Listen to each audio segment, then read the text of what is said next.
पुणे नाशिक महामार्गावरील नारायणगावजवळ भीषण अपघात झालाय। भीषण अपघातात 9 जणांचा जागीच मृत्यू झालाय।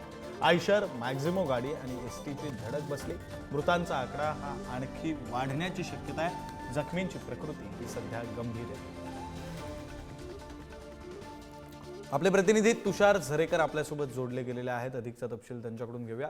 तुषार, खरं तर आपण काही वेळापूर्वी काही मिनिटांपूर्वी बोललो होतो तेव्हा मृतांचा आकडा 6 होता, आता हा आकडा 9 झालाय।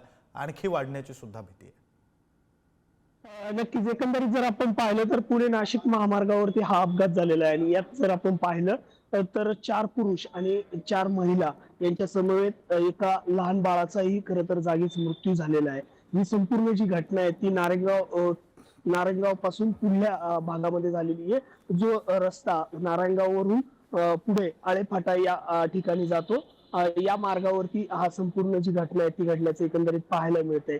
जागीच खरं तर एसटी बंद एसटी उभी होती आणि त्या एसटीला मागून एकंदरीत हा संपूर्ण जो अपघात आहे तो घडल्याचं एकंदरीत पाहायला मिळतंय।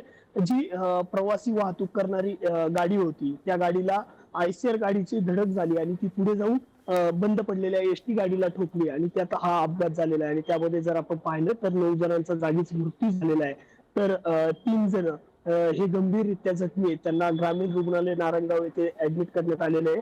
अधिक उपचार खरं तर त्यांच्यावरती सुरू आहे। त्यांची प्रकृती खरं तर चिंताजनक असल्याचंही सांगण्यात येतंय। बरं, धन्यवाद तुषार, तुम्ही दिलेल्या या सगळ्या सविस्तर तपशिलासाठी।